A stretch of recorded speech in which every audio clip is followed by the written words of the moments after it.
now, my next guests are from Extinction Rebellion, one of the most visible groups among a coalition protesting against what they say is the government's lack of action over climate change. Zoe Cohen was arrested, actually, in 2021 for breaking the front window of Barclays' London headquarters. Extinction Rebellion said it wanted to alert the bank's employees to the extent of the climate crisis. She's here, as is Dr. Charlie Gardner, conservation scientist and climate communicator. Is that right? That's right. Good title. Member of Extinction Rebellion as well. Hello to you both. Thanks for joining us on the programme. Thanks for coming in. What do you want the government to agree to by 5 o'clock tonight? Thanks for having us on. Not at all. Really Thanks nice for coming. to meet you. So it's really simple. 2 things. No new fossil fuel projects. End of. We should not be having any more anywhere globally. And this government is pursuing 100+ fossil fuel licences. It's obscene in 2023 when we're on a highway to climate hell. So we want them to end that. And we want them to start emergency citizens' assemblies so that we can have a fair and just transition out of this fossil fuel era and start real change, the real transformation that we need right across society that is fair and just for everyone. So citizens' assemblies, ordinary people coming together, representing communities and deciding, recommending to the government how we need to do this. That's what we're after. OK, Doctor, what's going to happen if they don't agree to that by 5 o'clock tonight?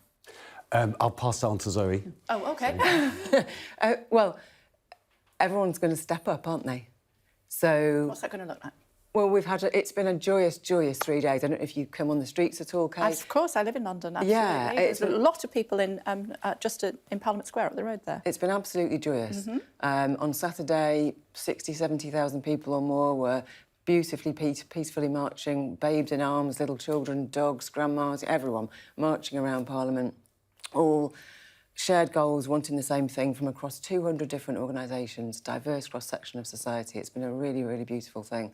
And all of these people are, I say, the tip of an iceberg. Icebergs are melting irreversibly now. But we are growing, and our movement will grow, and people will step up. So wherever people are on their desire to take action, they'll take more action. We're asking people to choose their pathway.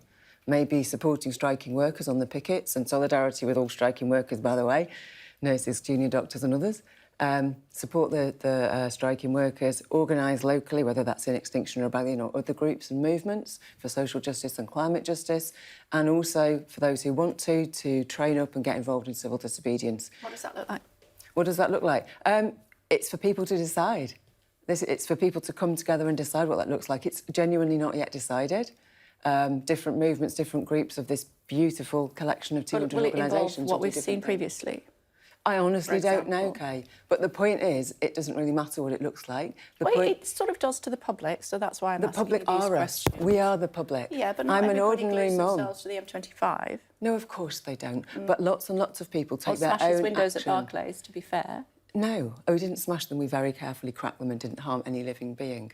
The important point is everyone... Break? Yes, of course they did, Kay. But you're a mum too, aren't you? I am, What's really, really important, and so am I, is that we all step up. So in your role, you have this incredible platform speaking to millions of people. We need you to step up too. What can you do?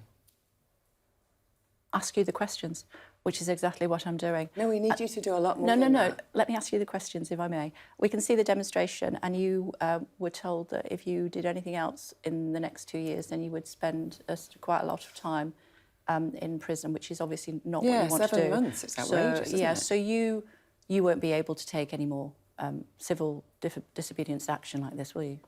It's up to me, isn't it? Yeah, it's up to everyone to make a decision. Yeah, I've asked you to come on so that you can tell me. I ask the questions, you answer them. What is it that you do want to talk to us about? Oh, I could talk to you about the science, if you like. I'm happy to speak about activism in general. I just wasn't comfortable to speak about Extinction Rebellion strategy because I haven't been involved in those discussions myself. OK. But I take part in activism as a scientist. So I've been on the streets this week taking part in the big one. And yeah, I agree with Zoe. It's been this wonderful atmosphere. And there have been vast amounts of people that have never been to such a protest or never stepped out of their comfort zone to take action for the environment before. And in that respect, I think Extinction Rebellion's change of strategy has been fantastically successful because we've I've spoken to so many people that have said that they've wanted to join us and have, for one reason or other, haven't, and then this weekend they have. However... And that's because it's been peaceful protest and not civil disobedience. Is that why more people have been on the streets than ever before, do you think, in your opinion? I do. I think so. And I think it's wonderful that we've provided this space for people to join us, but this isn't sufficient. I think that, this weekend has been a historical event. There are tens and tens of thousands of people on the streets of London. And I commend you for having us on this morning, but most of the media coverage has been very, very poor. If we compare the amount of media coverage of 100,000 people on the, towards 100,000 people on the streets, compare that to the amount of coverage that was received when one person threw some children's powder on a snooker table. That had huge coverage, and it shows the power of disruptive events. Of disruptive actions. So I think we need both. Them. Absolutely. I think we need both. So what do you want to happen? Do you think it helps warning the government that unless they acquiesce by 5 p.m. tonight, you will up your action in civil disobedience or otherwise in the UK? How do you think that helps? It helps because it highlights the urgency of the situation. So I take action personally because I'm a scientist, and scientists have made it very clear that we are in an emergency, right? This is an emergency situation. In an emergency, you stop what you are doing and you focus on the task at hand. And I'm really worried that although everyone knows it's an emergency, most people aren't acting like it's an emergency. You know, if you're in a room and smoke starts coming in the door, but nobody else around you is reacting, you're not going to react. May I read to you what the government has said, and then perhaps you'd like to react to that accordingly. The UK is already a world leader in investing in renewables like offshore wind, and we are committed to reaching a net zero by 2050, which is in line with the advice of the UK's Independent Climate Change Committee. You wanted to take that? So it is wonderful that we have a decarbonisation target by 2050. We were the first country in the world to set one, and that's brilliant. However, we haven't put in place policies to allow us to meet that target. So since setting that target, we've announced £27 billion road building programme, we're expanding airports, we're opening a coal mine, over 100 new fossil fuel licences. We're still building new houses that are to really poor standards, that are going to have to be immediately retrofitted. So having a deadline is no good if you don't put in place policies to let you to meet that deadline. Having, investing in renewables is great, but renewables needs to replace fossil fuels, not be added to the mix. And, investing in renewables with one hand whilst opening new fossil fuel exploration licenses with the other hand, it just doesn't make any sense. The world's most senior diplomat, the Secretary General of the United Nations, has said climate activists are sometimes portrayed as dangerous radicals, but the real dangerous radicals are the governments who are expanding the production of fossil fuels. So the world's most senior diplomat has said we're not the radicals, it's our government that are the radicals. And please understand, we're not asking for anyone to listen to what Extinction Rebellion says. We're asking for the government to listen to what the science is saying. This is the biggest crisis humanity has ever faced.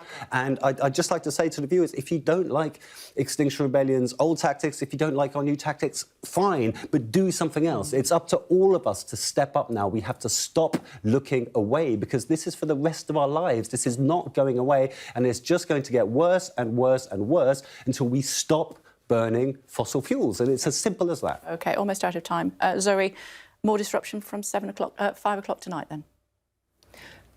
As I've said, Kay, I don't know. It's for the people to decide. It's going to take a little period of time for people to come together in people's assemblies, in discussion, to decide what they want to do next. As yet? No, I'm not aware of immediate plans, but to be honest, all sorts of things are going to happen because 200 organisations are involved. They're going to decide what they want to do amongst their members, and that's up to them.